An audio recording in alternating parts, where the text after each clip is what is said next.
Welcome to Inking Neon, the podcast where authors share our hard-earned insights. My name is Cullen McHael. And I'm Stuart Tanner. Today we're talking about Blindsight, a science fiction story from 2006 by Peter Watts.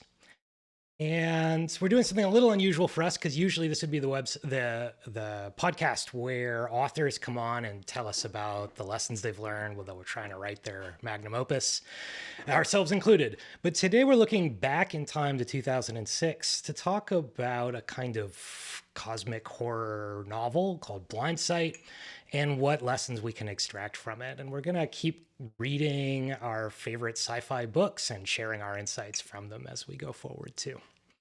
So, Stuart suggested Blindsight. I had not read it, so I read it for this podcast. It's a very interesting book. Peter Watts imagines a future in which Earth, the minor spoilers, I'll give you a quick plot synopsis here. Potentially very serious spoilers as we get further into the episode, since we're going to be talking about its core themes and some of its big reveals, which are... Some of its big themes don't get revealed till later in the plot, so we'll probably be spoiling some things here. If you're really a no spoilers kind of person, we'll put our no spoilers version at the beginning, and then we'll get into spoilers a little bit later in the pod.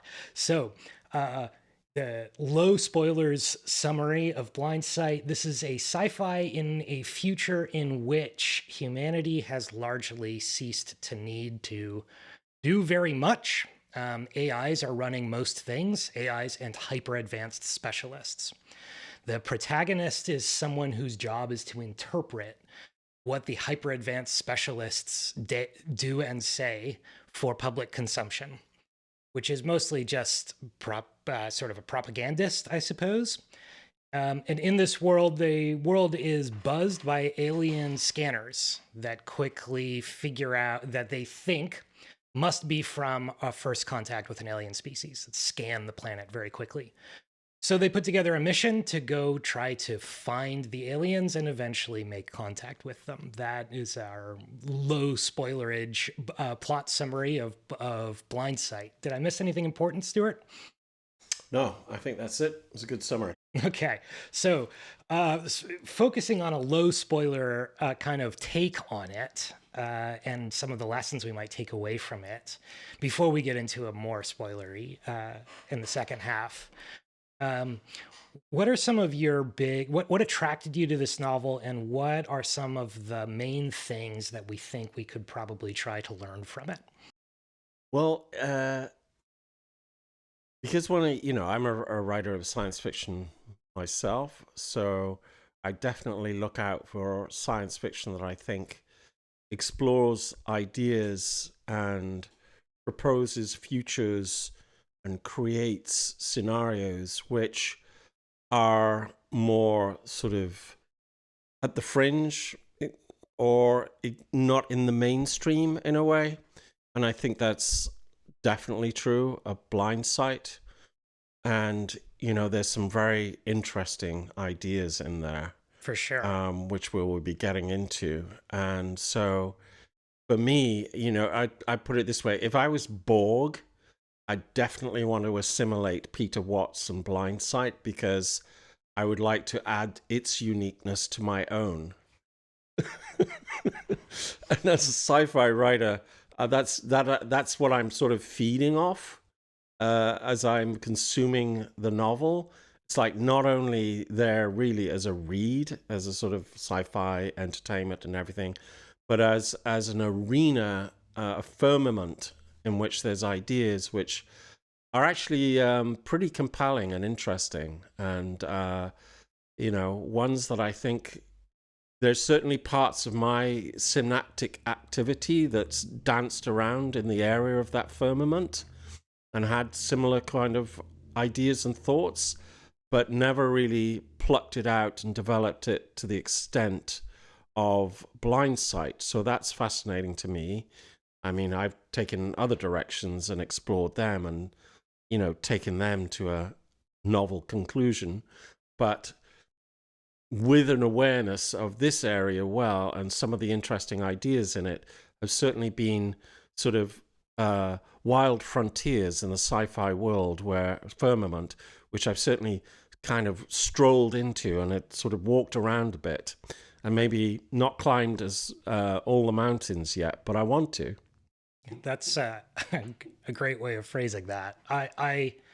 We had Sil Bahagia on a few episodes ago. He had this great idea of instead of describing novels in terms of their tropes, describing them in terms of their most unhinged ideas. So let's give a few of the most unhinged ideas, some of the really like wild things that Stuart's talking about from Blindsight. And this novel has been out for 20 years now, but I hadn't read it, and it's still new to me. And a lot of the ideas in it are also still kind of, I would say, relatively new to a non-sci-fi audience. There's some very interesting packaging of philosophical concepts. Some things that are less new, but still were done in a novel fashion. There are vampires in this world. He proposes the idea that humans just like resurrected some ancient genetic strain of super predator that are vampires. It is unclear why humanity decided to do this, and it may prove to have been a very bad idea in this book. But nevertheless, that was kind of a cool and interesting take on. It's just like a normal sci-fi world, except in this world, genetics are good enough that genetic archaeologists discovered a super predator strain of being like to human but better, and resurrected it for no apparent reason. And then they quickly conquered us all and now rule over us from the shadows. So that went about how you'd expect. Raising some questions about the intent and purpose of the people who did that. There's a bunch of other cool stuff in here. In particular, I think one of the really standout features of Blindsight is that it's quite smart. There's stuff in here that is like, there's a linguist character. And when they first make contact with the aliens, there's a whole chapter of the linguist character engaging with the aliens on the level of semantic information exchange. And it's pretty clear that the author has done their research, that this is not just a passing interest in semantics and the philosophy behind translation of concepts, information theory. He gets in there in a way that's actually really compelling. It's cool that he managed to get information theory into the book in a really compelling way. I don't know that quite qualifies as the most unhinged thing, but I was going to give a list of unhinged things. There are a bunch. Alien squids, basically. That sounds like a classic thing, but the alien squids are really alien in this book. I mean, it does a really good job of making the aliens very alien. And the communication with them highly non-trivial, and the like whole what else? What other like what are some other non-trope, anti-trope wild ideas in here? Yeah, well, the context obviously is a first contact. So classic first contact, and there are many, many, many versions of that. And the overwhelming majority, obviously they're going to go in two directions. The usual directions is first contact is not a good thing for humanity. And, because of our history, we tend to draw on the idea of colonization and some superior race having superior technology and coming and wanting our planet, wanting our resources, wanting to sort of like take over in a way. And, they usually have some aspects to them which are pretty horrendous, brutalist, or superior energy shields, terrible, devastating weapons, a malicious intent, all that kind of thing. But usually the like terrible energy shields and terrible malicious weapons are pew pew lasers and stuff. And in this book, well, yeah, I was no, no. That's what I was going to say. Like, forget it. There's none of that. None of that. It's not like that at all. And that's where perhaps is some of the origin of the interesting ideas there. At a fundamental level, this universe of Peter Watts is a very cold universe. Yes. The temperature is minus. It's with wind chill, cosmic wind chill. It's I called it cosmic horror, and I yeah. think we can kind of get into how it fits into that category a little bit here. Mm, Where what Stuart's talking about is this is a universe and a core theme. So a little bit spoilery here, but a core theme of this book is that it is a universe that is not comprehensible to humans. mm, So that's a theme of cosmic horror. Kind of fundamentally, cosmic horror is the fear of an incomprehensible universe. First developed before Lovecraft, but kind of Lovecraft is the name that we associate with cosmic horror, is a fear of a universe much larger than us that can only be truly comprehended by intelligences totally alien to our own, to which we cannot aspire, and against which we can only hope that our small weapons will do something. And that is very much the theme of Blindsight. It is cosmic horror. The aliens are strange alien intelligences. The universe itself, even the parts where we live, are not comprehensible to humans. You have to have artificially these sort of cyborg biogenetic enhanced specialists to even get close to the frontiers of human knowledge, to say nothing of what the vampires know or the AI, which are even beyond that. So the enhanced humans who live at the frontiers of human knowledge aren't even really human anymore. So this is a universe incomprehensible to us. And in that space, the protagonist, Siri, is a translator between the incomprehensible beings and the regular humans who now live as sort of cyberpunk drones in a human. yeah, and you know what I really love? I mean, this core thing that I really love about it is that in some ways, in a very, very broad sense, it sort of speaks to the, in some senses, the arrogances and the assumptions of the human species in terms of our place in the universe, our importance, our humanity, and our consciousness, all of which are not features of the alien race that is encountered, and all of which are challenged by the encounter with the alien race, and particularly that, you know, a super intelligence or an intelligence of an alien origin must necessarily, in some ways, share fundamentals with us, such as consciousness and everything that goes with that. This book really challenges that idea. It really challenges that idea, and not only challenges that idea, but actually consciousness, in a sense, becomes a questionable sort of possibly evolutionary experiment which kind of produced consciousness along with intelligence, but has that consciousness actually served humanity in terms of ultimate survival? And it encounters, in a way, an alien species for which that is wholly not the case. And they have, you know, a form of intelligence that does not require, you know, was one of the discoveries in a way, does not require consciousness. And even the attempt to communicate, which often is the foundation of beginning to understand an alien civilization or why they're there, and the first, you know, think of Arrival, you know, cracking the code of how we can communicate with them and everything, and this becomes a foundation for something.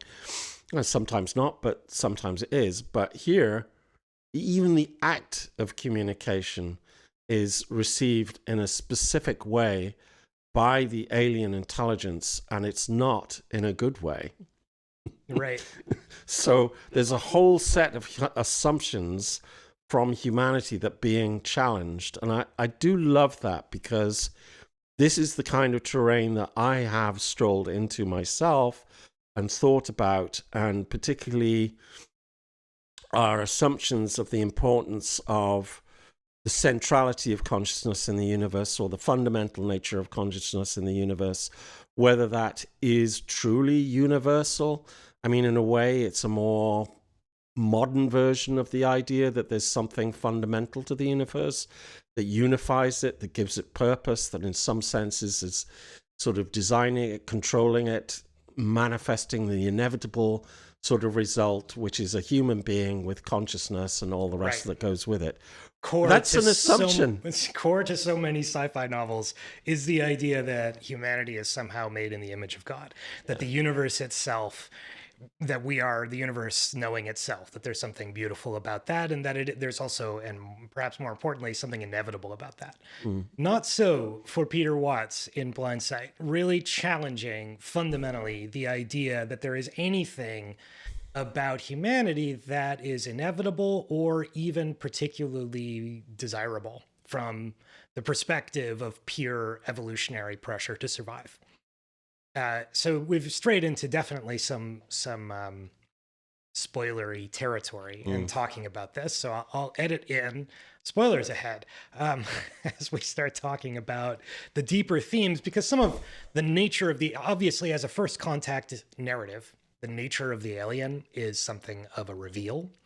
But I think that the cover design and probably the back jacket blurb should make it pretty clear that this isn't going to be a rosy experience. Well, it might be rosy in the sense of lots of thorns, but it's not going to be a pleasant experience meeting these aliens. They are, so getting into genuine spoilers here, the thing that this book conveys, and I think it does so in a really very challenging kind of way, is the idea that self-awareness, consciousness, as the author calls it, consciousness. There is no unified definition of the term consciousness, but when the author is referring to consciousness, he's really referring to self-awareness. That self-awareness offers no evolutionary advantage. Could be one way to phrase this book's like essential sort of question and idea. So Peter Watts came up with a whole alien species that is incredibly technologically advanced, incredibly like smart when it comes to problem solving, but has no self-awareness. And that has not got the consciousness that we have. Empathy, community, perception of the universe are not, and one's place in it are just not features of this species at all. And it is presented in a way that I think is compelling. Like, it's completely believable, which makes it an amazing thought experiment to go into, especially for people like me. I was raised on Hinduist belief in consciousness as sort of a fundamental characteristic of reality. And this is a really cool way to explore, well, maybe not. Are we so how could we be so sure? Can we imagine something that doesn't have consciousness but does have intelligence? And yes. Yes, of course. I mean, that's the thing, right? I mean, who knows? I mean, could be that consciousness is fundamental to the universe. It could be that it's actually a very limited manifestation, and it could be very few areas of the universe, even as big as it is, with a couple of trillion galaxies, which is kind of unimaginably large. Let's face it. In a way, I lean towards the idea that within that, and we don't know how many universes there's been. We don't know if there was ever a beginning. I know. There's the idea there's the Big Bang and there was a beginning. There's various theories, but there's various theories behind that, and it's still okay. So the Big Bang doesn't prove that the universe didn't exist before the Big Bang. Actually, there was never nothing. In fact, in a way. So there's all these ideas are still in the firmament and everything, and so possibly it's true, possibly it's not. But it's just a great thing to explore this alternative where, the manifestation of consciousness and everything that goes with it, our assumptions, the way we communicate, how we manifest our intelligence through that is particular to us and is not necessarily have a universal quality to it in the way that we imagine that it would. And it strikes me that through human history, we've always done this. We've always put ourselves at the central of the universe. We've created religions based on that idea, really, and our specialness and everything. And, I like humans. I think we're pretty special in a way. But, whether we're special in terms of the universe is another question entirely. There could be all sorts of superintelligence and intelligence out there and manifestations of intelligence. in this universe, in other universes. I mean, if one learns from the universe from what you see, surely one of the things that dawns on you is that the scale of the manifestation ability of the universe is well beyond our limited sight of what we can see so far, and there's going to be a heck of a lot more out there, and will take. So, I mean, the fact that Peter Watts can imagine an intelligence like this, I actually think that is in itself a possibility, and it's made more interesting, I think, by the emergence of AI, in the sense of, people now all communicating with AI. It's seeming to be humans and communicating with you. That's all very interesting and everything, but it doesn't have any consciousness. Right. It actually doesn't. Yeah, and our language is very bad at describing this. It is a being that can talk but has no self-awareness. It is not, in fact, a being. Yeah. It is an algorithm designed to make you talk to it as long as possible. And that's actually a pretty good description. It's not unlike the aliens in Blindsight. In fact, there's a whole sequence where they do exactly that. The aliens create an algorithm designed to make us talk to them for as long as possible. In a way, predicting our modern AI craze. You make a really interesting point that I wanted to pluck out, which was that the universe is so vast that it's easy to imagine consciousness is very unlike our own. And that is a really good point. I would suggest that both as kind of in agreement, Blindsight does a good job of illustrating how intelligences could be very different from ours. But both kind of agreeing with that theme, but also kind of rebuking the way he went through it. I would say there are intelligences very not like our own right here on Earth. Mm-hmm. Like, we don't even have to look anywhere to find the mycelium networks of underground mushrooms that talk to each other and talk to the trees next to them. So we had aspen trees that form whole groves and can communicate ideas, complex ideas, across generations and through space and time. So we are surrounded by intelligences that are alien to us. And I think, so I guess I would say we live in a universe full of intelligences different from our own. And the part of Blindsight that I found, it is both challenging and therefore refreshing, and also that I kind of don't really agree with, was his claim that self-awareness was his claim. He was toying with the idea. I don't want to assign to Peter Watts the belief in a thing necessarily. He was playing with it. The idea that self-awareness has no evolutionary advantage. He argues for this in the space of describing self-awareness as being a uniquely human characteristic, and that's just flat wrong. Everything practically is self-aware in some way or another. So the biggest problem that Blindsight runs into is in its definition of consciousness, which, to be completely fair, we have no good working definition of consciousness. Like, there's not an alternative. So that was going to be a tricky problem to try to present on to begin with.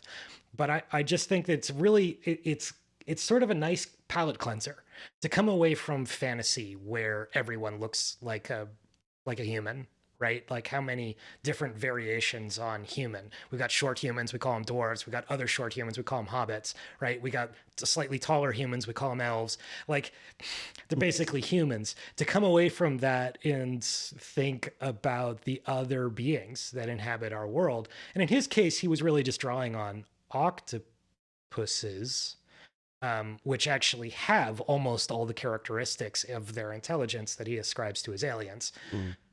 But if there's a lesson to take from this, turning from kind of literary theory to just like, okay, what are some hard lessons? Well, if you want to do something really original, learn about the world around you.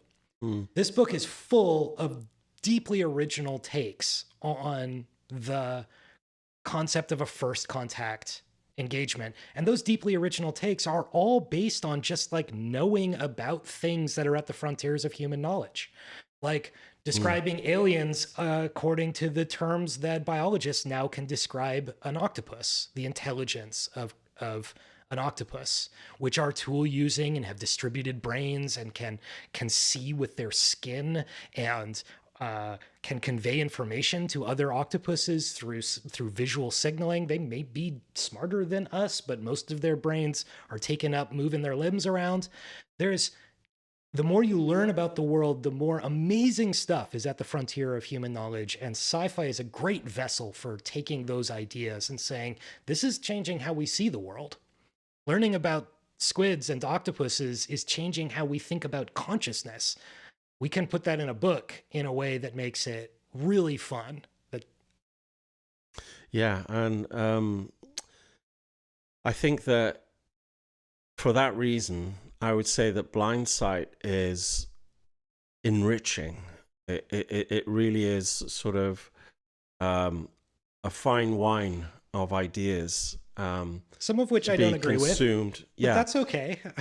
For which one will have variants on in terms of how much you buy into those core ideas or whatever. But it really does, I think it does deliver on the exploration of those ideas and the sense of the realness of them. And I think, as you said, Cullen, he's done his homework. He really did the homework. I think in terms of the writing and the content of the writing and the elements, all the detail and everything is very rich indeed. So the realness of it is very satisfying. I wouldn't say it's the sort of book that you gravitate to because of the compelling human core story. It's just not that kind of book. It's riveting in a different way. It kind of reaches the parts of the brain that most science fiction doesn't. Or at least, only mildly. Whereas, no, this goes full on into these, and there's parts of your brain's kind of reacting to this, and you're like, oh, wow, yeah, there's little bits lighting up that don't get lit up maybe every week. I would. And I think that's one of its great qualities. I agree. And some of the other ideas are a little bit more familiar, like the fragmentation of humanity, the specializations within humanity that will become possible through, various things that have done to the characters, the recreation of vampires, the specialists that get sent on the mission and so on. Where by specialists, just to give a sense of what we mean by that, like one of the doctors on the mission is a distributed intelligence, originally human, but now inhabits a vast network of artificial limbs that he can use from the other room using wireless signals. So he can be doing an autopsy from one room while being in a different room, and his consciousness is distributed through the network. He is not a person plugged into a thing. He's a weird cyborg Spider-Man. And there are a bunch of them, and they all have they're all hyper specialized. So they're not just people with a specialization. They're people who have been physically altered to become their specialization. Yeah. And, if that's one of the aspects. I think that going forward, I've always thought that there's the AI aspect and that there's this superior AI in the ship. And one of the things that's interesting about that is that there's this core idea of because of your self-awareness, because of the consciousness, and to a certain extent, because of the cultural content that you're bombarded with since the moment of birth and grow up with, you tend to think that you're in control of things maybe more than you really are. There's a core idea there that really, a lot of your choices in a way come from influences or programs from another place.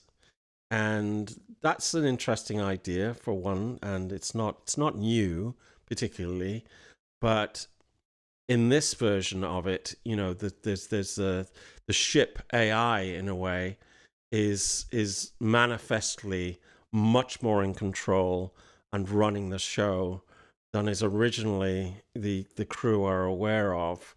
And in some ways, they are specialists sent out, but entirely expendable. because the mission comes first. Oh, so we had to stop to change the battery on the camera. Technology. The camera should have told us, but it should have. But we haven't put the robots into the cameras just yet. We'll get there. So I was talking about AI. I think one of the fascinating things is, where it's revealed to us that our assumptions of the amount of control that we have are, they are assumptions, and the reality is quite different. And that is one of the revelations about the ship and the crew being expendable in terms of the mission. So as cold and as, in a sense, merciless, which again is a human projection onto the alien, they are, in terms of regarding humanity in some ways, or the interaction, as inefficient and possibly a nuisance, and just something to swat away. The interesting thing about that is that the AIs in the future will be working amongst themselves. So we have AI at the moment which is interacting with humans, but in terms of the future, human languages might be, as this alien species seems to regard, like inefficient, full of assumptions, full of symbolism, full of cultural stuff, full of useless material.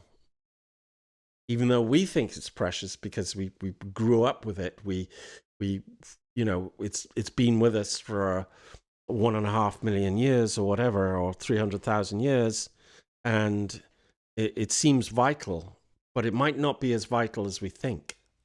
We can certainly imagine. And then when AIs communicate with AIs, whole new generations of language and communication could come out of that. I was mentioning earlier that communication theory plays a role in this. Information theory plays a role in this novel. I give an example of that. Stuart's talking about AI to AI communications becoming much more condensed. And information theory does posit that, our English language, every human language is full of inefficiencies. And we know that this is true because you can take a bunch of human language and run it through a zip program and condense it with no loss of data. But in the novel, the vampire uses written language where the glyphs are human faces in pain. All right. This is what I mean by cosmic horror. That's horrifying. So the vampire is looking at a giant screen covered in text, and the text that the vampire is reading is thousands of human faces in pain. And the reason that this is the text the vampire uses is because the vampire's brain is especially evolved as a predator of humans to be able to read an immense amount of detail in a face. This is true of humans too, actually. Humans are really good at reading incredibly minute details in faces. So you could imagine the pain element makes it horror, but we could skip the pain element. That's narrowing the bandwidth of human expressions unnecessarily.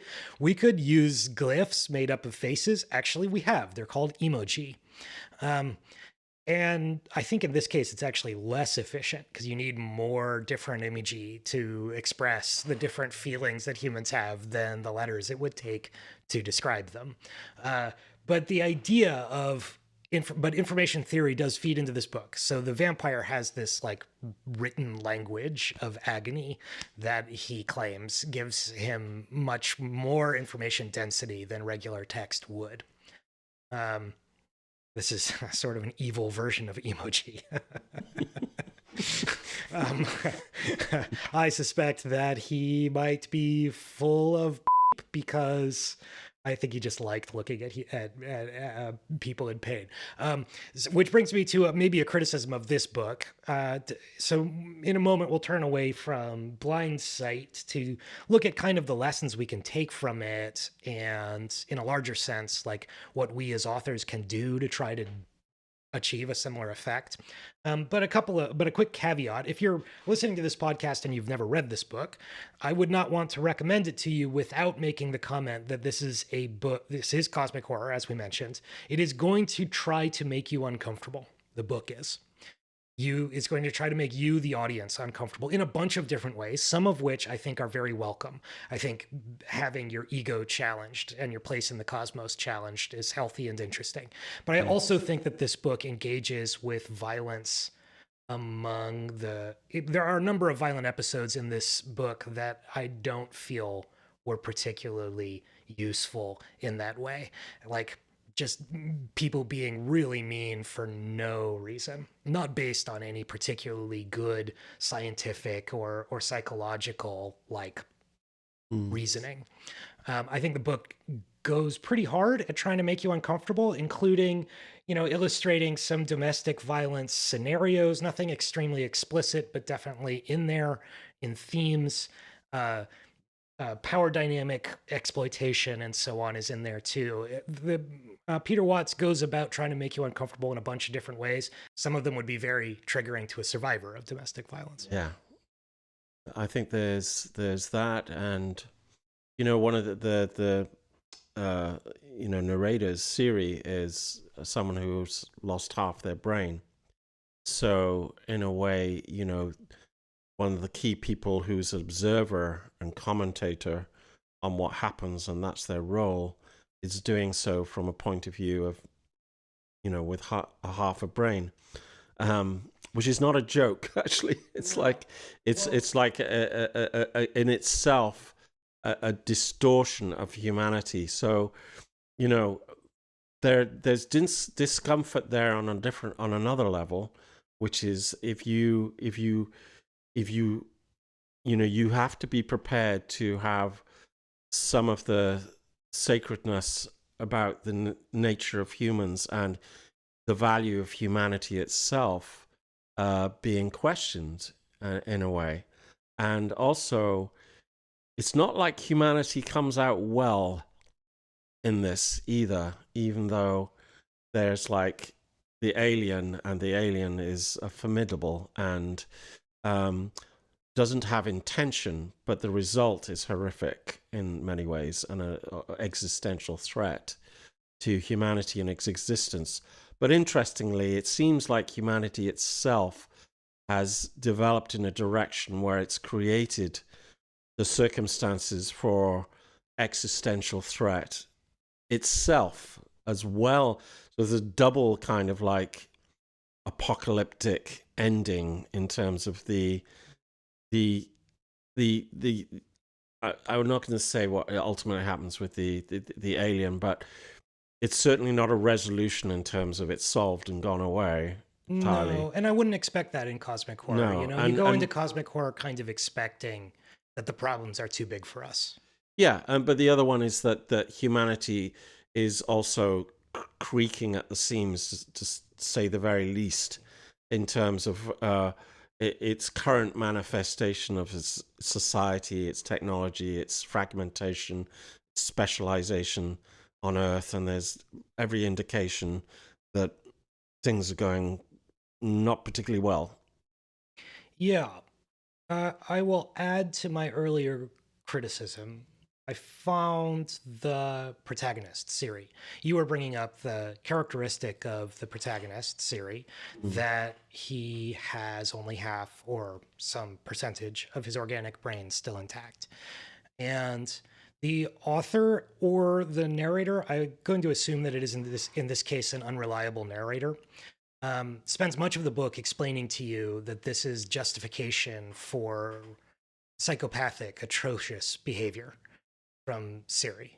That because Siri doesn't have some of his biological brain, that is why he can understand people's emotions, but only to manipulate them. Why he can, basically psychopathic stuff. And why he's so good as a communicator between the extreme specialists and the general public. It has to do with this. This is highly questionable, both in terms of the science behind it, and in the book, it turns out also to not be true. So that character is pretty hard. Usually we talk about, in our episode on protagonists, we talked about how the protagonist is meant to be a vehicle for the audience to kind of see the world through. And as a translator between advanced ideas and the general public, you would think that Siri would be a good protagonist. I found Siri to be a very unlikable protagonist and really struggled to get through the book Mm. because I found him so not just unlikable, but you couldn't trust anything he said, which is kind of part of what I mean when I say that Watts is challenging you in a lot of different ways and on a lot of different bandwidths. But usually you think of a protagonist as someone who you can kind of see yourself in some degree, and I definitely think that as a protagonist, Siri is written to appeal to the fantasy of psychosis. In Hmm. other words, there's a kind of category of people, among whom I am not, who like to imagine themselves as being like psychotic, who want to pretend to be psychotic or think that that would give them superpowers. And this book is very much written to appeal to that idea, Mm. which I find challenging and not in a good way. I don't think it's a particularly helpful fantasy, um, but it does make a good. I will say this for it: it does make a good vehicle through which to view the extreme alienness, like somebody who kind of sits at the boundary between the extremely alien and the more familiar.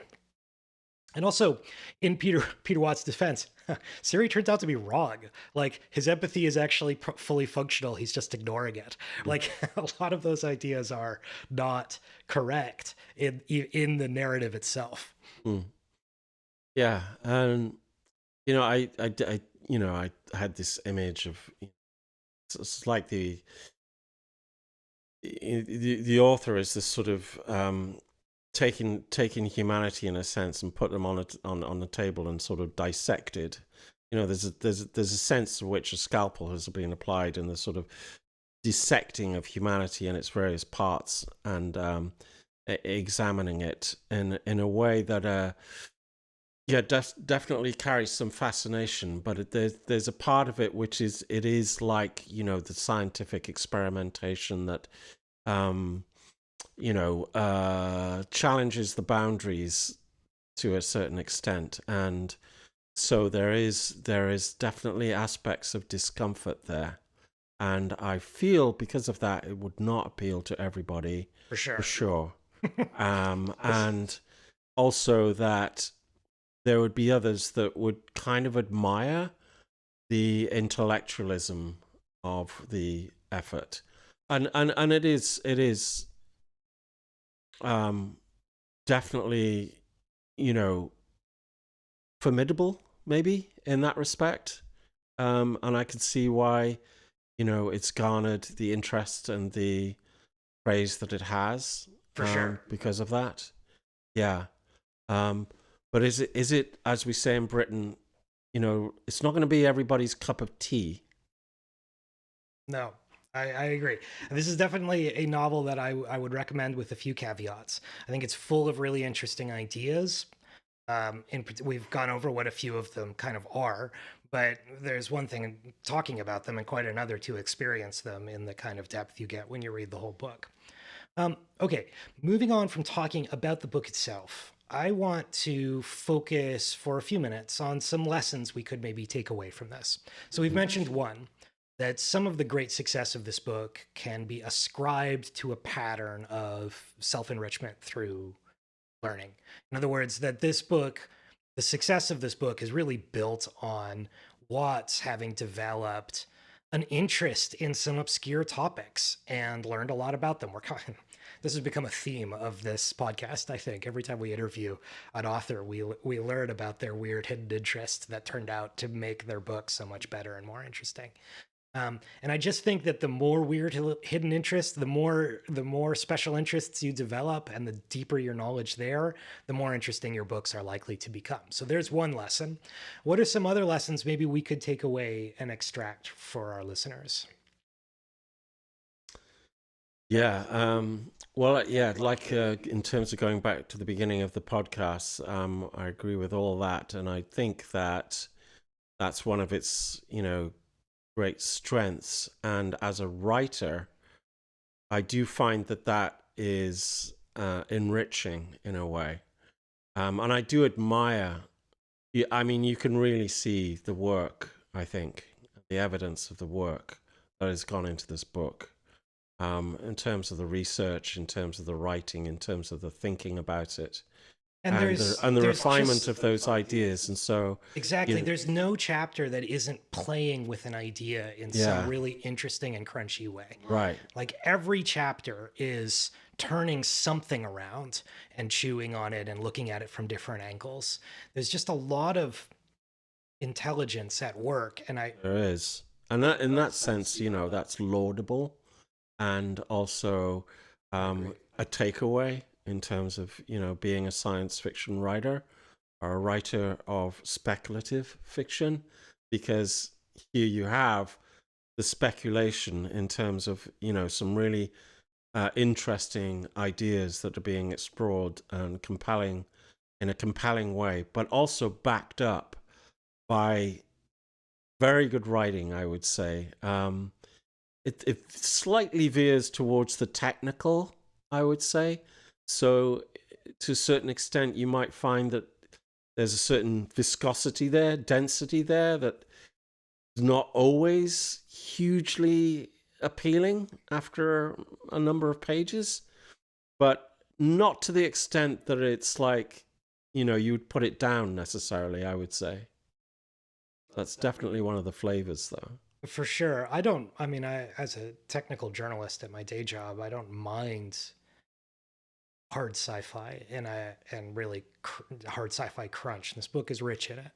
So if you find, I mean, my favorite part of this whole book, I think by a pretty wide margin, was the chapter devoted to the linguist talking Mm. to the aliens for the first time. Um, it's full of technical jargon from the linguistic and information theory trade, and it's explained pretty well. So it's actually a kind of a good introduction to a few really cool like philosophical experiments and games from that school of thinking, and I love that. Um, so, in terms of lessons for ourselves as we go forward, one that I would take from this is, well, two. I would say I want to unleash you to play with your favorite ideas. Don't worry about whether it's been done before. Have fun thinking deeply about the things that most interest you and turn them around in come up with scenarios that use them and that explore them. Like take an idea you read in in the book you read most, or the New York Times article or whatever, and put it to work. Like come up with a sci-fi or a fantasy scenario in which that would come into play. That's gonna make it really fun to write, and it's gonna make it really fun to read. And then the other side of that is an argument for Stuart's argument of designing it out. So taking the time to go through the exercise of planning your story is really helpful here in terms of like what are the ideas I'm going to be playing with, and also where does the story need to go in order to deliver on these themes, and then really building out your concept, even if you end up leaving that map when you're actually traveling across it trying to create a draft. I do think that that exercise is really on evidence here. The exercise of plotting your draft. Yeah, I think, also, there is some classic story grammar here, but there's also certain uh, novelty, freshness, originality in terms of the way that the story is delivered and the structure of the story. And there's no heroes in this story. Actually, heroes, heroines, there are none. Not really. And so, it is a compelling story without necessarily having, the kind of arcs for characters that exist in so many stories. So I think there's some like freshness there, that is well worth the time. Yeah, and you arrive at that kind of freshness by reading a lot. by taking in a lot of different kinds of stories, because really nothing is truly new. When something is fresh, what it is out of its normal context. The best I think we can hope for in terms of genuine originality is to take ideas out of the context where they're familiar and move them into a context where they're not. Um, so being well read, both in nonfiction and fiction. Nonfiction for the ideas at the frontiers of human thinking, the ideas that are going to be genuinely fresh because we didn't know them before. And in fiction, to know the conventions of your genre and the conventions of other genres, and to be able to mix and match in ways that are surprising. For example, there is a romance subplot in Blindsight, but it is a very postmodern version of a romance subplot. It's a very contemporary fiction. Like in the midst of this cosmic horror novel, there is a contemporary fiction short story romance side story that reads not at all like cosmic horror. Reads much more like sort of contemporary University of Iowa Writers Workshop, a romance short story. And it absolutely adds something that was desperately needed to the book. So it's very valid to be exploring and to take ideas out of their context and move them into unexpected places. Any final thoughts? Shall we wrap up here? I think we've got a few good lessons and pretty good breakdown. I really do think that this book is full of it does the thing that cosmic horror is meant to do. Cosmic horror sets out to humble us, to illustrate the hubris of humanity thinking that we are at the center of the cosmos. A cosmos this vast surely cannot place us at the center.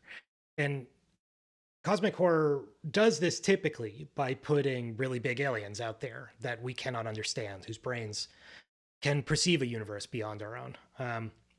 There's a dark side to cosmic horror too. Its greatest writer was Lovecraft, and he was so outrageously racist that even other racists of his time told him to chill out. He used to carry poison in his pocket so that if anyone who was not white touched him, he could drink the poison and die. Yeah, that's pretty extreme, I'd say. That's a level of extreme. But I bring it up because it illustrates that on some level, cosmic horror is a fear of outsiders, people not like us. Largely because it's very hard to be afraid of empty space. You can if you try hard enough, but we usually want to put something out there, something other than us, something different and alien. And unfortunately, I think there's a tendency when we think different and alien to reach for sort of racist tropes and stereotypes and so on, which I'm not accusing Peter Watts of doing. Before we move on from that, I'm just sort of highlighting that this book did a good job, I think, of making the aliens genuinely alien without reaching for Lovecraft's sort of traditional Lovecraft's very racist and regrettable cliches. Yeah, and the interesting thing is that we can have 5,000 years of more, maybe, of writing more science fiction and stories about aliens, and in 5,000 years we still might not have met a single one. Yeah, well, no, no, because of the scale of the universe, the sheer size of the universe, and the problem of sort of getting even from the nearest star here. Or there, or whatever. So, but that's the quiet thing on the side that we kind of ignore. Not every sci-fi writer does, but we have alien intelligences right here. Yes, but we have alien intelligence right here. We've just learned that I think it's squids. There's a species of squid that are plenty smart enough for language. Their brains are super smart. But the mother dies as soon as the mother squid has had babies, and then the babies eat the carcass. So talking horror here. But this means that babies don't have teachers. Baby squids don't have teachers. Humans don't know anything when we're babies, and neither do ravens or monkeys. But ravens, monkeys, and humans all have teachers who will impart knowledge to us. Baby squids don't. But there's this amazing thing happening right now where baby squids where adult squids have started to live in cities, and they take care of each other and band together to fight off predators. This is wonderful. It's so good to end with a happy story. I know. Cullen. Well, And, it's you know, only sort of happy because the octopus living in the cities. Squids. Sorry, squids. The- It's squid. the- I no, think it's squids. Squids. They're gonna have teachers. There's a squid. Oh It's my called God, that's amazing. Squidlantis. They're calling it. You can Google I Squidlantis. certainly had a periods of experiencing life as a baby squid. That's for sure. Right. Right. Where no one's teaching you anything. Yeah, You're super where no one smart. was teaching and you me can anything. swim around. It's just a giant universe full of things Like, you what don't know the anything hell? about. Yeah, I don't know anything. No one's telling me anything. But now that squids are becoming a species that lives in groups, maybe they'll start teaching each other tricks because they are tool using. It's very cool to watch. Unfortunately, the first thing that they figured out is landlords. The bigger squids have now started extracting rent from the smaller squids. It just gets better and better. Oh my God, this is so good. Let's talk about And it just Squidlantis. goes to show, it proves our point about reading, enriching yourself, Yeah. finding things that are here, already out there, and then them being a source of inspiration for, new, original, and some fresher ideas. And yeah, I mean, I think that's one of the things. I mean, we do look particularly, for things that are kind of exploring some realms, some ideas, or something a little bit fresher, different in the firmament of science fiction. So I think that's going to be a feature of the podcast as well. Yeah. So it is good not always to read what you like Yeah. and purely enjoy, but To be challenged a bit. and sort of like, stretch it a little bit, go into the cosmic horror of Blindsight with all, the various aspects of it, because it could trigger, some new synaptic activity, and that, who knows, that could bring you into the latest kind of novel inspired by teaching squids. Yeah. Space teacher squids. Space teacher squids. I think with that, we'll wrap it up. I'd watch that series. I know, right? Surely someone's already started to make a show about it because it's pretty amazing. It's got to be out there. Yeah. All right. Thank you, everyone, for your company. We've had a great time recording, and we will see you next time. Cheers. Cheers. Thanks, everyone. Bye.